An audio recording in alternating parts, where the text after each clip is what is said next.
let's go back to 1999. All right. After nearly a decade of playing professional poker, 2 years after finishing second to Scotty Wynn in a World Series event, you won the $3,500 no-limit event at the World Series of Poker for your first bracelet.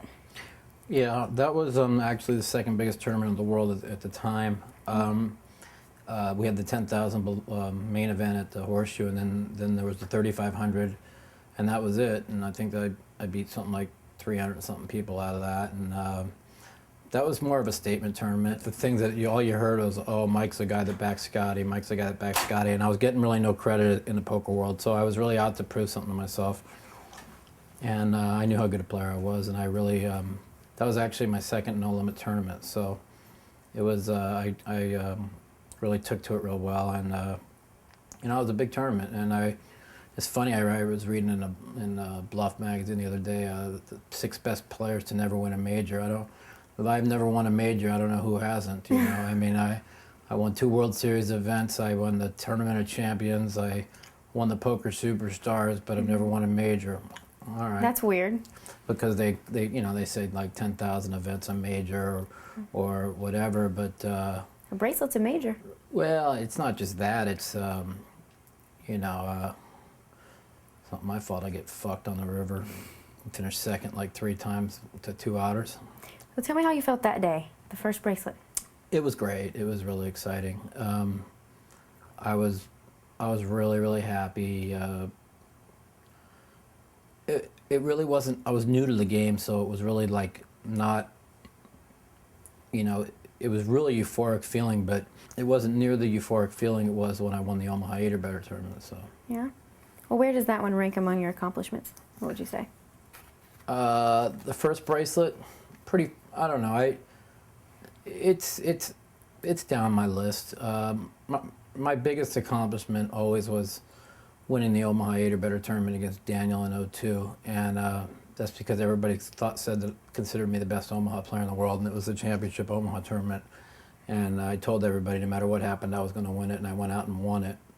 And the circumstances surrounding about how I won it was pretty amazing, and that'll all be in my book, my autobiography, coming up. So that was always been my greatest accomplishment. You know, making 2 final tables at the main event's a pretty big accomplishment. And when I tell people, you know, that the Omaha tournament was always my biggest accomplishment. It was always the tournament I looked at because of the circumstances that surrounded it at the time. And I can't really talk about that right now because my autobiography talks all about that. But the Bellagio second place finish at the Bellagio Cup last year was probably maybe my best poker accomplishment ever, because I never had a card or a chip and found a way to get second. So, you know. So you grew up in Las Vegas. What kind of kid were you? A geek. Got picked on a lot when I was younger. But I kind of became pretty popular in high school and stuff when I became 16 and had a really awesome car and everybody wanted to drive in it, and it was pretty cool. And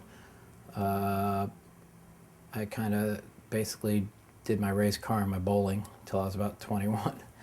So you know, I bowled like 4 or 5 days a week, and I didn't really know what I wanted to do with my life. Pretty much, gambling was the farthest thing from myself because my parents used to gamble, and I used to laugh at them, calling them idiots and stuff. So I would never thought in a million years I'd be a gambler, let alone a professional poker player. So. Well, that's not a gambler, really. Somewhat. All right, well, tell me about your days back as a dealer at Sam's Town.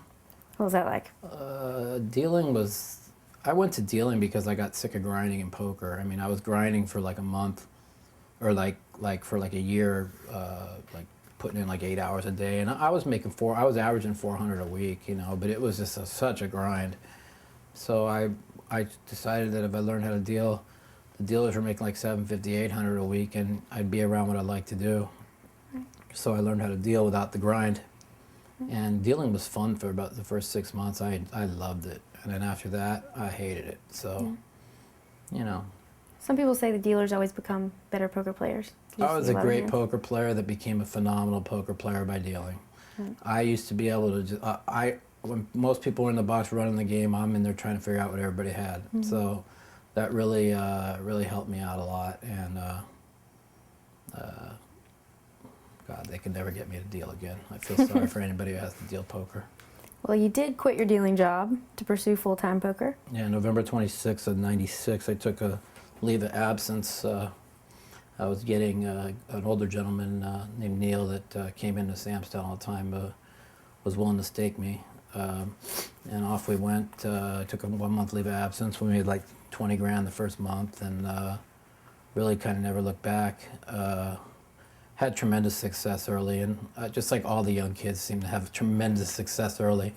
I don't know why that is, but well, I do know why that is, because they have tremendous hunger, and they want to be the best, and they don't want to, and everything revolves around like making every turn of the card. And then once you get there and you've been around long enough, and about 4, 5, 6 years of doing this, it gets old real fast, and showing up at the poker table to grind every day it's just not as much fun. Right.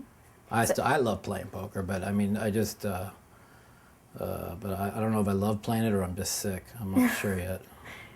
It's hard to keep that hunger. Is there anything you do to help keep yourself into poker? Well, when I had the big year last year, it was all, in '07 was all hunger. I wanted to prove something, and I told everybody I was going to prove something.